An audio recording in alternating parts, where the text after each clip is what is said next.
Thank you so much for tuning in this morning on Morning Live. We're discussing some of the challenges that women face in the workplace. And this year, of course, research focused on management makeup of South Africa's top 40 listed companies, as well as random selection of 40 other large to medium-sized organizations with offices in South Africa. And joining me for the discussion, Nyami Mandindi, and she's a female executive chairman of Group 5. And also with us is from the Jack Hammer institution, their Chief Operations Officer, Advaita Naidoo, who joins us from our Cape Town studios. Now, when it comes to women and getting ahead, many women will tell you about being systematically excluded, where they sit there and they find themselves, not because they don't have the necessary skills, not because they don't have the necessary qualifications, but being excluded for reasons other than those that should actually matter. Nyami? Indeed. You find in organizations and society there are certain networks. And part of the challenge with women is we're not part of those networks. We're not on the golf course as much as we should be. We're not in the bar. We're not in the boys' club, so to say. So you miss out on the critical social structure and social support where you put down your views, you put down your perspective, and therefore it doesn't feature. And secondly, there is a deliberate effort in some cases where women are definitely excluded from organizations, excluded from going high up of the ranks. So we are an inconvenience in a way in some of those organizations. So it has to be an intentional, a deliberate, a very focused approach to organizations to introduce the transformation of women, particularly from a gender perspective. So, Advaita, let me ask you, following on what Nyami was just saying, how then can we go about changing these assumptions and supporting women better in the workplace?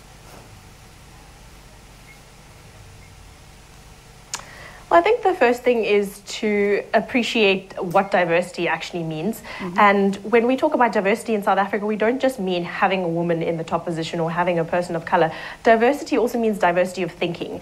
And when you embrace the fact that somebody can offer you a very different viewpoint than what you've been operating with all this time, it's automatically going to mean different outcomes for your business, whether it be in terms of problem solving or company performance. Also, when you look at diversity, you are doing a better representation of your customer base. Retailers and banks and pharmaceutical companies, they don't just serve men. So why are men the only ones making the decisions? And then in terms of supporting, I mean, when we look at biology, yes, absolutely, women are going to be the ones having the babies and, yes, looking after them for the first few months or years of their lives.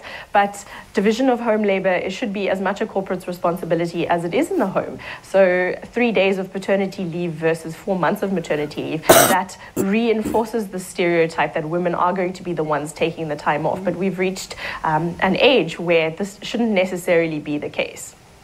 And of course, that support is key, Nyami, but we also know that women get exploited in the workplace.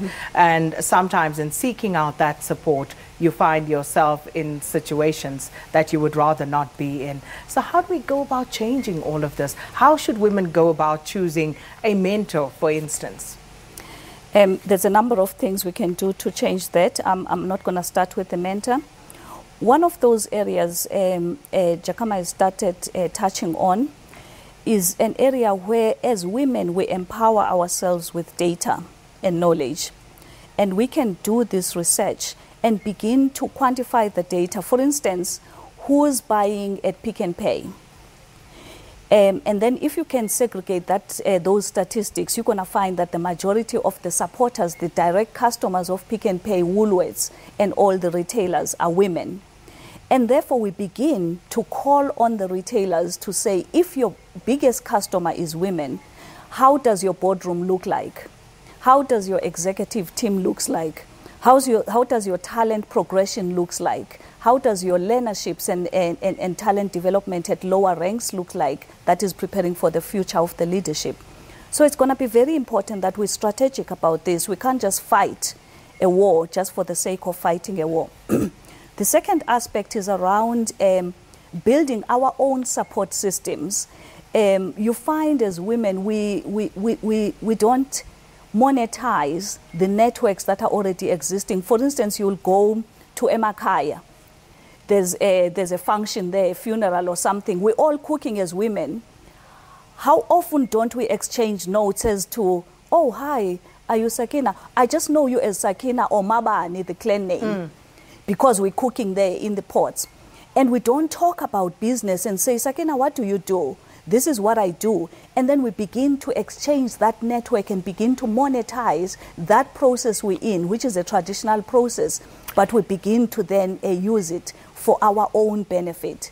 So Nyami, those networks we neglect. I think you're absolutely right, because as you say, we're going to have to take this fight forward, and you will find that men do that so much better than women do. Thank you so much to our guest this morning. And of course, this is a conversation that we will be taking forward in various guises as the month progresses. It is still Women's Month, all of August.